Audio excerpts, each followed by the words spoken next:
নমস্কার বন্ধুরা, কেমন আছেন আপনারা সবাই? আশা করি খুব ভালো আছেন। আমিও খুব ভালো আছি। ছেলের এক্সাম থাকার কারণে ভিডিও আপলোড করা হয়নি, তার জন্য দুঃখিত বন্ধুরা। তাই আজ আবার ভিডিও নিয়ে চলে এসেছি আপনাদের কাছে।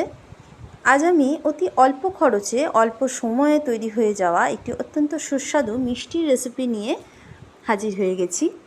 এতটাই টেস্টি হয় এই মিষ্টিটা খেতে যে আপনাদের মুখে এর স্বাদ একদম লেগেই থাকবে। তাহলে চলুন দেখে নিই মিষ্টিটা করতে কি লাগছে। তো এখানে আমি 50 গ্রাম আমুল দুধ নিয়ে নিয়েছি, গুঁড়ো দুধ।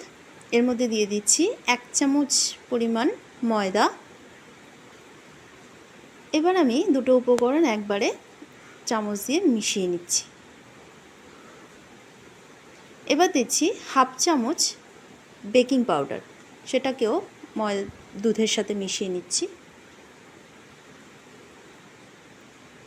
এবার আমি গলিয়ে নেওয়া বাটার 2 চামচ এর মধ্যে দিয়ে দিচ্ছি। বাটারের পরিবর্তে আপনারা ঘিও ব্যবহার করতে পারেন, টেস্ট একই আসবে। আর এখানে আমি একটা ডিম নিয়ে নিচ্ছি। ডিমটাকে ফেটিয়ে হাফ পরিমাণ ডিম আমি এর মধ্যে দিয়ে দেবো। পুরো গোটা ডিমটা লাগবে না, আপনারাও অল্প অল্প করে মিশ্রণটার মধ্যে দিয়ে মাখবেন। প্রথমে এরকম স্টিকি স্টিকি ভাব আসবে, তো এটাকে রেস্টে রেখে দিলে 5 মিনিটের মধ্যে এটা সেট হয়ে যাবে।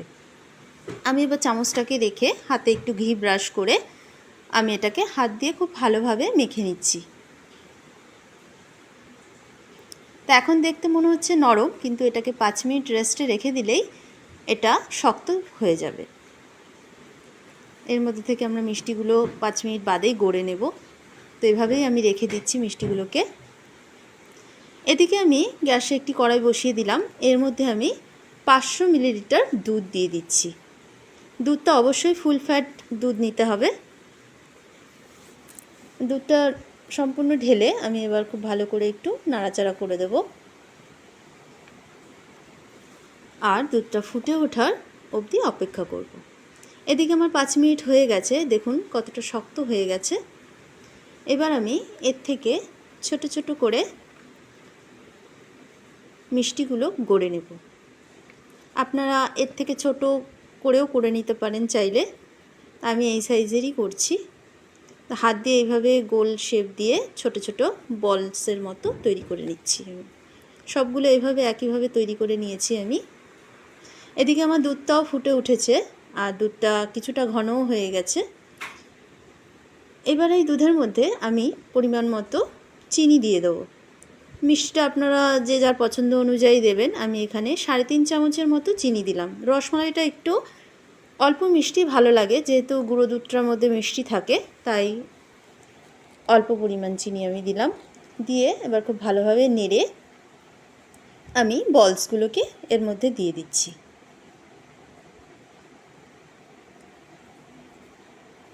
এবার হাত দিয়ে হালকা করে আমি আলতোভাবে নেড়ে দিচ্ছি। বন্ধুরা, এই মিষ্টিটার মধ্যে ডিম দেওয়া রয়েছে বলে ভাববেন না একদম যে ডিমের আষ্টে গন্ধ থাকবে, একেবারেই থাকবে না। তো এবার আমি 2 মিনিটের জন্য এটাকে হাই ফ্লেমে ফুটে উঠতে দেব। তো 2 মিনিট হয়ে গেছে। 2 মিনিট পরে দেখুন ফুটে উঠেছে। ফুটে কতটা ডাবল হয়ে গেছে সব মিষ্টিগুলো। তো এবার আলতো হাতে আমি আবারও নেড়ে দিচ্ছি। দেখুন সম্পূর্ণ মিষ্টিগুলো ফুলে একেবারে ডাবল হয়ে গেছে। তা আপনারা ছোট ছোট করেও করে নিতে পারেন, সেটাও আপনাদের ডাবল হয়ে যাবে। তো এইভাবেই নাড়াচাড়া করে নেওয়ার পরে আমি আবারও 1 মিনিটের জন্য এটাকে ঢেকে দেব।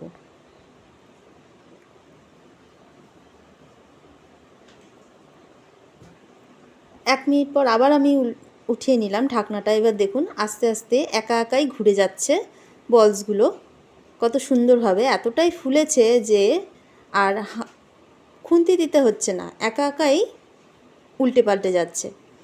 তো এভাবে আমি আবারও একটু হালকা করে নেড়ে চেড়ে দিলাম। এবার আর ঢাকবো না, এবার এটাকে ফুটে উঠতে দেব।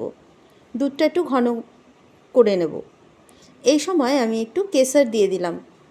রসমালাইতে কেশরের ফ্লেভারটা খুব ভালো লাগে, তাই একটু দিয়ে দিলাম। যদি আপনাদের কাছে অ্যাভেলেবেল না থাকে তাহলে আপনারা দেবেন না।